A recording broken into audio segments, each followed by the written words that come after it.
Hello again. For this video, I want to talk a little bit about using quotes in our essays. Obviously, for this argument essay, I'm asking you to do some research, so we're going to have to incorporate some quotes from that research into our essays. So the main thing that you want to avoid when you're trying to put quotes into your essay is you just don't want it to feel like it's kind of just been dropped in there out of nowhere. You don't want the audience to feel like you're just plugging in a quote just to get it in there, just because your professor has asked you to include some amount of sources. So what we need to do is integrate it with the rest of the paragraph that you're including it in, and connect it back to our thesis. So first of all, the two things. Whenever you use a quote, first you need to introduce the quote, and then you give our quotation marks, our citation, and then you explain the quote. So introducing the quote. The easiest way to think about this is, having something before the quote that tells us either who wrote it, who the author was who came up with this, or where it was published, if it's like a credible source that people are going to have heard of. Really, giving us that information is just to show that it's credible who the author is or where it was published. But you want to set it up something, tell us who said it, and then use some kind of verb like writes or says, or explains or claims, or states, or anything like that, and then you would then go into the quote and give it to us, right?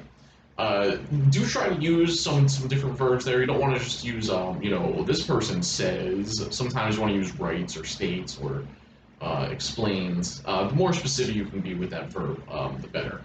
But you just want us to be able to know like where it's coming from or like why you're giving us that quote. The other thing is making sure it fits within your paragraph, right? So think about where you're putting the quote, how does it fit in with the sentence before it, and you just want to make sure that it feels like the quote kind of flows with the rest of your paragraph. The other thing you can do besides introducing the author where it's published is just kind of fit it into one of your own sentences, right? Where like you start writing the beginning of the sentence is just your words, and then you go into the quote and it kind of finishes out the sentence. That can be another way to introduce the quote, that it feels like it's part of the writing and that it didn't just come out of nowhere. But mostly you just want to make sure that it flows, that it doesn't kind of throw the reader off, that you have some kind of build-up before you give us the quote. Maybe the more important part is explaining the quote. So once you give us this quote, you got to show us then how it relates back to your argument, how it relates to the main idea of your paragraph, and ultimately how it relates back to your thesis. Don't assume that the audience gets everything that you want them to just from reading the quote. Like you might think that the quote speaks for itself, or that it's obvious how it relates to your argument. It's always better to over-explain rather than under-explain.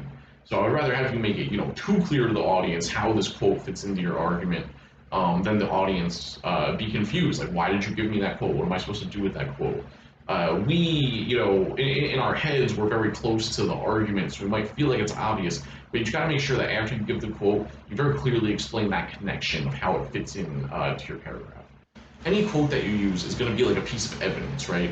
So the way that I like to think about this is kind of like, for any scientific discovery, whenever they discover something, right? If somebody discovered like some old dinosaur bone or something like that, if all that they showed you was the evidence, if it was just the evidence without any explanation, if you just saw, this old dinosaur bone, you wouldn't know what it is, right? You would just think it was like a rock or something.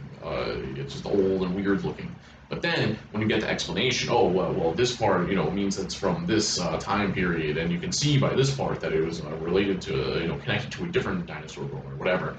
The point is the explanation is what makes the evidence important. Don't let the evidence just speak for itself, because the audience might not get the same takeaway from that evidence that you're getting.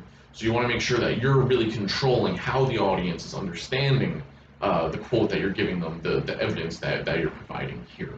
And you also want to make sure that, like I said before, that the quote isn't just like saying the exact same thing you've been saying this whole time. It's not just something that agrees with you. It's something that kind of helps you expand your idea, or it's a quote that you can kind of build off of, that pushes your own idea further. So the main takeaway here is just for every quote that you have in your essay, you want to make sure first that it feels like it's integrated, that it flows with things, that you've introduced it, so that it doesn't feel like it just came out of nowhere. And then the second thing, that it's very clear how every quote relates back to your argument and how it's helping you advance your argument and make your argument stronger. And I think if you do that, your quotes will be effective and it'll help make your essay easier.